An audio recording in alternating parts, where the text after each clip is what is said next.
मुजफ्फरपुर की रैली सफल करा करके भारतीय जनता पार्टी के लिए और खास करके भारतीय जनता पार्टी के बिहार नेतृत्व के लिए मुश्किलें पैदा कर दी। उस रैली को सफल बनाने में ठाकुर धर्मेंद्र ने एक बड़ी भूमिका निभाई। मैं जानता हूं कई महीनों से उस रैली को सफलता के लिए वो लगे हुए थे। उसमें गिनती के 2-3 लोग थे जिन लोगों ने कहीं ना कहीं उपेंद्र कुशवाहा की रैली को सफल बनाने में काम किया, तो वहीं चिराग पासवान की रैली को बनाने वाले में उसकी सफलता में 2 लोगों का बड़ा हाथ था। वो पहले से ही नाराज चल रहे थे भारतीय जनता पार्टी से, क्योंकि भारतीय जनता पार्टी ने उपेंद्र कुशवाहा को उस जगह ले जाकर के छोड़ा था और उसके बाद उनका विकल्प के रूप में सम्राट चौधरी को सामने कर दिया था। नोरमा ग्रुप, जो सोचता है वो करता है, आपके अपने सपनों का आशियाना।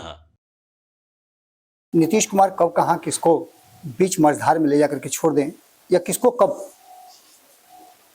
सिरे से समाप्त कर दें, ऐसा अंदाजा किसी को नहीं होता है। नीतीश कुमार की राजनीति की प्रवृत्ति रही है ये, और पिछले 20 सालों से तो नीतीश कुमार को यह देखा जा रहा है कि उनके दोस्त बदलते रहे हैं। लेकिन हम बात नीतीश कुमार की नहीं, हम बात करने आए हैं उपेंद्र कुशवाहा की। नीतीश कुमार के सानिध्य में और नीतीश कुमार के साथ उपेंद्र कुशवाहा ने जिस तरह की राजनीति शुरू की थी और जिस तरह की राजनीति सीखी है, वो बिल्कुल नीतीश कुमार के स्टाइल की राजनीति है। और वो भी जमीनी नेता हैं। अपने समाज के प्रति उनका जो रवैया है या काम करने का तरीका है, उस तरीके को आप अच्छी तरह से देखे होंगे, जिससे उनके समाज के लोग भी उनके साथ किसी भी परिस्थिति में खड़े नजर आए हैं। कुशवाहा समाज उपेंद्र कुशवाहा को अपना नेता मानता है, और कोई दूसरा जब आता है तो उसके तरफ जाता जरूर है, लेकिन फैसला दूसरी तरफ करता है। अब आप 2024 के चुनाव की बात कर सकते हैं कि वहाँ भी कुशवाहा जीत करके आया, उपेंद्र कुशवाहा क्यों हार गए, तो उसके पीछे की कहानी कुछ दूसरी है।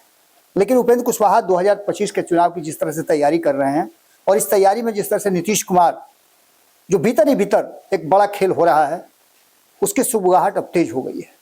उपेंद्र कुशवाहा ने चुप्पी साधते हुए ये इंतजार किया अंतिम समय तक कि सीट शेयरिंग के समझौते में उनके लिए क्या कुछ मिलता है और एनडीए गठबंधन उनके लिए क्या रखता है। वो पहले से ही नाराज चल रहे थे भारतीय जनता पार्टी से, क्योंकि भारतीय जनता पार्टी ने उपेंद्र कुशवाहा को उस जगह ले जाकर के छोड़ा था और उसके बाद उनका विकल्प के रूप में सम्राट चौधरी को सामने कर दिया था। आप समझ सकते हैं कि सम्राट चौधरी और उपेंद्र कुशवाहा एक म्यान में 2 तलवार नहीं रह सकती है, और इसके लिए कहीं ना कहीं जो परिस्थितियां उत्पन्न हुई वो साफ साफ नजर आ रही है कि 2024 में उपेंद्र कुशवाहा को हरवाने की भरसक प्रयास की गई और उन्हें हारना भी पड़ा। हालांकि कंपनसेट करने के लिए भारतीय जनता पार्टी ने अपनी साख बचाने के लिए उपेंद्र कुशवाहा को जरूर राज्यसभा भेजा है, लेकिन वो भी समझिए एक तरह से छोटा रिचार्ज करके, जैसे कभी आपने देखा होगा कि मुकेश सहनी के साथ किया था। लेकिन उपेंद्र कुशवाहा है। उपेंद्र कुशवाहा बाउंस बैक करने वाले नेता हैं। कई बार उन्होंने पद छोड़ा है, कई बार मंत्रालय छोड़ा है, कई बार बड़े बड़े पदों को छोड़ा है। यहां तक कि अभी आपको मालूम होगा कि उन्होंने जब जदयू से वो बाहर हुए तो नीतीश कुमार का दिया हुआ एमएलसी की कुर्सी भी उन्होंने त्याग दिया। ये सभी बातें उपेंद्र कुशवाहा की रही है, और उपेंद्र कुशवाहा इसीलिए थोड़ा सा हर पत्रकारों के नजर में रहते हैं, क्योंकि उन्होंने बिहार की राजनीति को दिया है लेने के बनिस्पत। हाँ, उनके एरोगेंसी के बारे में कई लोग कहते हैं, वो ये कहा जाता है कि वो अपनी राजनीति करते हैं, अपने लिए राजनीति करते हैं, लेकिन 2014 में तो ऐसा नहीं उन्होंने किया था। 3 सीटें मिली थी, तीनों 3 तरह के लोगों को दिया था, अपने समाज के लोगों को प्रतिनिधित्व भी दिया था, खुद भी चुनाव लड़े थे, भूमिहार समाज को 1 सीट दिया था। अब क्या चाहिए? 3 सीट मिली थी और 3 में से 2 सीट उन्होंने अपने ही समाज को दिया, तो इसमें गलत क्या किया था? लेकिन उसके बावजूद भारतीय जनता पार्टी को ऐसा लगने लगा था कि नीतीश और उपेंद्र कुशवाहा को एक साथ समाप्त कर दिया जाए। नतीजा आपको पता है, उपेंद्र कुशवाहा को घेरने की कोशिश हुई। 2020 के चुनाव में थोड़ी सफलता उनको नहीं मिल पाई, और इसके कारण अलायंस तो उन्होंने बनाया, प्रयास भी अच्छा किया, सीटों पर लड़े भी, लगभग मिला जुला के कई सीटों पर नीतीश कुमार और बाकी के लोगों को हराने का काम भी किया, लेकिन अपने हाथ में उनके कुछ नहीं रहा, शून्य का शून्य रहा। उसके बाद जो परिस्थितियां बनी वो आपको सब पता है। लेकिन अब जो वर्तमान परिस्थिति बनी है, उसने उपेंद्र कुशवाहा को फिर से एक बार बाउंस बैक करने वाला नेता के रूप में सामने खड़ा कर दिया है। 8 तारीख की उनकी रैली, और एक नहीं 2 रैली उस दिन हुई थी। दोनों ही रैली काफी सफल रही है। अगर आप चिराग पासवान की बड़ाई करते हैं तो आप उपेंद्र कुशवाहा की बड़ाई करने से नहीं अपना जी चुरा सकते हैं, मन नहीं बदल सकते हैं। अगर आपको चिराग पासवान की रैली सफल नजर आती है तो उपेंद्र कुशवाहा की रैली जो है सफलतम में से एक। हमने आपको बताया भी था कि उनकी रैली को सफल बनाने वालों में कई चेहरे हैं जिनको उंगली पे गिना जा सकता है। जिस तरह से मुजफ्फरपुर की रैली हुई, जिस तरह से आपने चिराग पासवान की आरा वाली रैली देखी, उसमें गिनती के 2-3 लोग थे जिन लोगों ने कहीं ना कहीं उपेंद्र कुशवाहा की रैली को सफल बनाने में काम किया। तो वहीं चिराग पासवान की रैली को बनाने वाले में उसकी सफलता में 2 लोगों का बड़ा हाथ था। इन 2 लोगों को आप अच्छी तरह से देख सकते हैं, गाड़ियों का काफिला देख सकते हैं, बोर्ड बैनर देख सकते हैं। उस भीड़ के हिस्से में जो पोस्टर नजर आएंगे वो आपको बता देंगे कि उस रैली में किसने क्या किया था और किसकी कितनी भीड़ जुटाई हुई थी। लेकिन दूसरी तरफ आप देखिएगा तो उपेंद्र कुशवाहा ने जिस तरह से मुजफ्फरपुर में अपना खूंटा गाड़ करके और यह साबित करने की कोशिश की कि उपेंद्र कुशवाहा अभी जीवित हैं, फिर से बाउंस बैक करेंगे, फिनिक्स की तरह फिर पनप जाएंगे, तो कहीं ना कहीं भारतीय जनता पार्टी को डर होना चाहिए था। मुजफ्फरपुर की रैली में जिस तरह से आपने देखा, रामेश्वर महतो खुल करके सामने आए, अच्छी भीड़ जुटाई और उन्होंने उस रैली को सफल बनाने में एक बड़ी भूमिका निभाई। बात धर्मेंद्र की कर लिए, धर्मेंद्र सिंह की, तो धर्मेंद्र सिंह ने भी जबरदस्त उस रैली को सफल बनाने में ठाकुर धर्मेंद्र ने एक बड़ी भूमिका निभाई। मैं जानता हूं कई महीनों से उस रैली को सफलता के लिए वो लगे हुए थे। इसके अलावे अगर हम बात करें तो और कई चेहरे थे, जिसमें रामपुकार सिन्हा वो भी बेहतर काम कर रहे थे। इसके अलावे राहुल कुमार ने भी अच्छा खासा काम किया है। इन सभी लोगों को आप देखिएगा तो वहाँ मंच पर नजर आए थे। उसके बाद उनके जो प्रदेश के कार्यकारी अध्यक्ष हैं उनका भी बहुत बड़ा योगदान रहा। इन सभी लोगों ने कहीं ना कहीं मुजफ्फरपुर की रैली सफल करा करके भारतीय जनता पार्टी के लिए और खास करके भारतीय जनता पार्टी के बिहार नेतृत्व के लिए मुश्किलें पैदा कर दी। आपको याद होगा कि मैंने कहा भी था कि भारतीय जनता पार्टी का जो नरेंद्र मोदी का 11 साल का जश्न मनाया जा रहा था, उसमें बिहार के किसी भी नेता को बुलाया नहीं गया था। उस मीटिंग की पूरी डिटेल्स लगभग आपको संपादक नमन मिश्रा जी के फेसबुक या ट्विटर पर मिल जाएगा। उस मीटिंग का हिस्सा वो भी थे, वो उस बैठक का हिस्सा थे, उस कार्यक्रम का हिस्सा थे। उसके गवाह बनाने के लिए कई पत्रकारों को बुलाया गया था, देश भर से लोग पहुंचे थे, गिने चुने लोगों को बुलाया गया था। वो कार्यक्रम बिहार से बिल्कुल अलग था। सिर्फ उसमें एक शख्स नजर आए थे बिहार से, संजय मयूख। और संजय मयूख, आप जानते हैं कि संजय मयूख की दिल्ली में अच्छी खासी होल्ड भी है। और ऐसी स्थिति में बिहार में जो परिस्थितियां बनी है उसमें उपेंद्र कुशवाहा ने कहीं ना कहीं बिहार के 2 शीर्ष नेताओं को काफी डराया है। एक तरफ जहां सम्राट चौधरी को डराया है, वहीं बिहार में एक बड़ी सभा करने के बाद दिल्ली में जिस तरह से उन्होंने मास्टर स्ट्रोक खेला, उसने तो भारतीय जनता पार्टी और खास करके बिहार कैडर के लोगों को, दिलीप जायसवाल जैसे लोगों को पूरी तरह से छत बिछत कर दिया है। ये उनका मास्टर स्ट्रोक कहीं ना कहीं भारतीय जनता पार्टी के शीर्ष नेतृत्व को चुभने लगा। जब ये आंकड़े आए, और आंकड़े आप देख भी रहे होंगे, बार बार मैं उन आंकड़ों की चर्चा कर रहा हूं जिन आंकड़ों को लेकर के 42% पर आकर के दोनों टिके हुए, पॉइंट का अंतर दोनों में नजर आया, दोनों गठबंधन में। तो ऐसी स्थिति में कांटे की टक्कर होगी। उस कांटे की टक्कर में, जब वर्तमान परिस्थिति में कांटे की टक्कर है, तो इसमें से कोई इधर से उधर होगा तो उसका असर जरूर पड़ेगा, इससे आप इनकार नहीं कर सकते हैं। 2020 में हमने देख लिया, परिस्थितियां बिल्कुल उसी दिशा में बढ़ रही हैं। और कहानी में एक बड़ा ट्विस्ट ला दिया है उपेंद्र कुशवाहा ने। चुप्पी साधने वाले नेता हैं उपेंद्र कुशवाहा, बहुत ज्यादा भोकल नहीं है, लेकिन अपनी बातों को बड़ा गंभीरता से रखते हैं। उन्होंने कहा था कि यहाँ कुम्हड़ भतिया कोई नाही, देख तर्ज नहीं देख मर जाए। इशारा उनका साफ था कि आप हमें कमतर नहीं आंक सकते हैं। उन्होंने एक संदेश भी छोटा सा दिया था कि 2015 की तरह हमारे साथ अगर समझौता नहीं हुआ और 2024 की तरह यदि आपने हमें कमजोर माना तो हम तो डूबेंगे सनम, आपको भी ले डूबेंगे। दिल्ली के कॉन्स्टिट्यूशन क्लब में वहां भी हमारी टीम गवाह रही है, जहां उन्होंने एक बड़े संगठन जो भारतीय जनता पार्टी का कोर वोटर है, हजारों हजार की संख्या में लोगों ने दिल्ली के कॉन्स्टिट्यूशन क्लब में ज्वाइन किया। और ज्वाइन करने के बाद ये वादा किया, ये दावा किया कि देश भर में हम उपेंद्र कुशवाहा के आइडियोलॉजी के साथ खड़े रहेंगे और बिहार वाले चुनाव में उपेंद्र कुशवाहा को अपने खाते का, अपने खेमे का वोट दिलवाएंगे। और ये समाज है कलवार, कलाल, कलार और जायसवाल।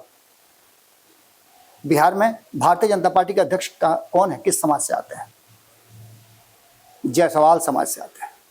और दिलीप जायसवाल की नींद हराम हो गई है, आप समझ लीजिए कि उपेंद्र कुशवाहा के इस एक्ट से, क्योंकि यह बहुत बड़ा संगठन है, देशव्यापी संगठन है। और इस राष्ट्रव्यापी संगठन में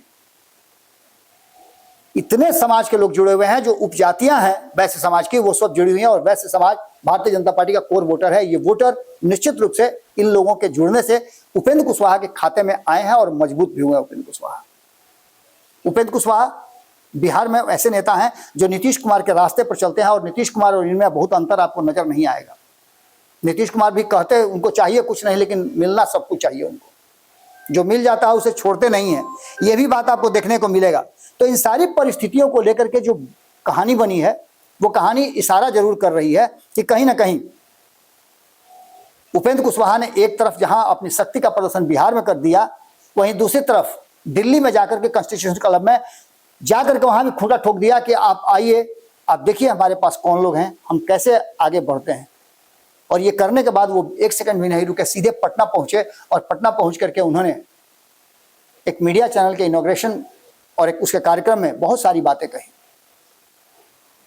उन बातों को भी आप गौर से सुनिएगा। लेकिन उससे भी बड़ी बात यह हुई है कि एक तरफ कुशवाहा समाज से आते हैं उपेंद्र कुशवाहा, और सम्राट चौधरी भी। सम्राट चौधरी बिहार में मुख्यमंत्री के चेहरा में नंबर 1 में चल रहे हैं।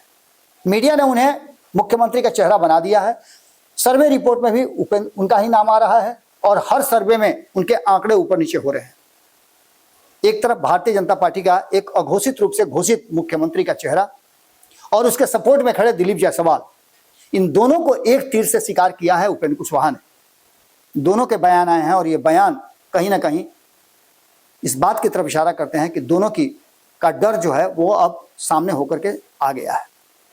सम्राट चौधरी के बयान को हम आपको सुनाते हैं। उस बयान को सुनिएगा तो आपको अंदाजा हो जाएगा कि सम्राट चौधरी कहना क्या चाह रहे हैं। क्या कुशवाहा समाज उनके साथ है? अगर ऐसा हुआ है तो फिर उपेंद्र कुशवाहा की हार कैसे हुई? अब आप ये कह सकते हैं कि वहां भी तो कुशवाहा ही जीता, तो क्या सम्राट चौधरी अपने अपोजिट खेमे में कुशवाहा की मदद कर रहे थे? जो परिस्थितियां बनी है उस एक कीमत कीजिए। दूसरे कुशवाहा भी हारे हैं, जो पूर्णिया से लगातार विकट परिस्थितियों में जीतते आ रहे हैं, वो भी हारे हैं। यानी दो कुशवाहा हारा है, और दूसरे खेमे में कुशवाहा की जीत हुई है। दो कुशवाहा जीत करके गए हैं। दूसरी तरफ वैश्य समाज से भी जीत करके गए हैं। तो इन सारी चीजों को लेकर के कहीं ना कहीं सम्राट चौधरी की जो डर है वो होना चाहिए। सुनिए उनके बयान को, उसके बाद हम बात करते हैं। सम्राट अशोक के वंशज की बैठक थी, और सभी लोगों ने पूरी आस्था जताया है कि सम्राट अशोक के वंशज, जगदेव प्रसाद के वंशज पूर्ण रूप से भारतीय जनता पार्टी के साथ पिछले चुनाव में भी खड़े रहे और आगे भी खड़े रहे। आपने सम्राट चौधरी को सुन लिया, लेकिन उससे भी ज्यादा अगर डर किसी को है तो वो दिलीप जायसवाल है। दिलीप जायसवाल ने भी इस पूरे मुद्दे पर हालांकि अलग तरह से बयान दिया है, लेकिन उनका भी बयान बड़ा महत्वपूर्ण है। समागम बैठक था, और कुशवाहा समाज का जो एक इतिहास है अपना, उस पर चर्चा हुआ कि समाज के अंदर जो कुशवाहा समाज की सहभागिता है वो ऐतिहासिक है, और इसलिए हम लोगों ने कुशवाहा समाज के साथ राजनीतिक चर्चा और इस समाज का कैसे उत्थान हो, कैसे आगे बढ़े, इस पर चर्चा किया। हमने बताया कि समाज के अंदर जितने भी जाति उपजाति हैं, एक माला में पिरोकर सबका साथ सबका विकास जो माननीय नरेंद्र मोदी जी का नारा है, हम धीरे धीरे एक एक फूल को माला के रूप में बना रहे हैं, और पूरे बिहार के अंदर सभी जाति उपजाति को उनकी क्या समस्या है, उसको कैसे हम जो है समस्या का समाधान कर सकते हैं, इन सब बातों पर आज चर्चा की है। एक और सवाल, मोहन भागवत जी आए हैं, क्या मार्गदर्शन मिलेगा उस पर हम लोग नहीं बता। कुशवाहा समाज को लेकर के, जायसवाल समाज को लेकर के उनकी भी चिंताएं होनी चाहिए। पूरे बिहार की जिम्मेवारी उन पर है, और भारतीय जनता पार्टी ने उनको भरोसा करके 2024 के चुनाव में उनको अपना मुखिया बनाया है। कितना सफल होते हैं और बिहार में किस तरह से सामंजस्य बिठा करके भारतीय जनता पार्टी को शीर्ष पर रखते हैं, ये एक बड़ा चुनौती उनके साथ होगा। लेकिन एक बात तो तय मान के चलिए, इन दोनों बयानों को सुनने के बाद आपको भी लगा होगा कि उपेंद्र कुशवाहा को कमजोर आंकना, कमतर आंकना कहीं ना कहीं एनडीए गठबंधन और भारतीय जनता पार्टी को भारी न पड़ जाए। इस बार नीतीश कुमार टारगेट पर नहीं है, इस बार टारगेट पर भारतीय जनता पार्टी है, क्योंकि मुख्यमंत्री भारतीय जनता पार्टी अपना बनाना चाहती है, और ये सबको पता है। भले ही अघोषित तौर से हो, लेकिन भारतीय जनता पार्टी के जो कार्यशैली है जो रणनीति है, जो मिशन है, उस मिशन से ये पता चल रहा है कि भारतीय जनता पार्टी इस बार बिहार में बेहतर से बेहतर प्रदर्शन करने के लिए कई तरह के सूत्र जोड़ रही है, जिसकी चर्चा हम लगातार आपको कर रहे हैं, चाहे वो 3 करोड़ वोटर को जुड़ाने की बात हो या अन्य चीजें हों। कितनी सफल होती है और कितने सफल सम्राट चौधरी उप मुख्यमंत्री बिहार के, जो भावी मुख्यमंत्री के रूप में देखे जाते हैं, और दिलीप जायसवाल जो मालिक हैं, बॉस हैं बिहार भाजपा के। हमारी कमेंट्री इसी तरह से जारी रहेगी। आप सिर्फ भारत लाइव पर ध्यान दिए रहिएगा। यहीं वो खबर मिलती है। सच की तलाश करने अगर कहीं जा रहे हैं तो उसको आप यहीं तलाश कर सकते हैं। भीतर की बात अगर देखना चाहते हैं तो यहीं देख सकते हैं, और अगर कोई ट्विस्ट होने वाला है बिहार की राजनीति में तो यहीं आपको मिलेगा। इसलिए अपनी राय भी जरूर दीजिएगा, और आपके क्षेत्र की जो हलचल हो रही है उसको भी कमेंट बॉक्स में लिखिएगा। यह हमारा नंबर जो चल रहा है, उस नंबर पे आप हमसे संपर्क भी कर सकते हैं। यदि आप चुनाव लड़ना चाहते हैं, या फिर आप अपने क्षेत्र की कोई समस्या है, या आपने अपने कार्यकाल के दौरान आप चुने गए प्रतिनिधि हैं, आपने बेहतर काम किया है, तो उन कामों को भी आप हमारे माध्यम से दिखा सकते हैं। ये मंच आपके लिए है। बहुत बहुत धन्यवाद। नमस्कार। वीडियो पसंद आई और वह बिहार के राजनीति और बिहारियत से सरोकार रखेनी तो सब्सक्राइब बटन दबा के चैनल के सब्सक्राइब कर ली। ओजे एगो घंटी बा, ओकरा बटन दबा देला से कुल सटीक और मारक खबर रुआ मुफ्त में मिल जाई। अगर रुआ पत्रकारिता के हमनी के नया प्रयोग में सहयोग कर चाहतानी तो ज्वाइन बटन दबा दी। पेटीएम नंबर नोट कर ली 9386816700। धन्यवाद।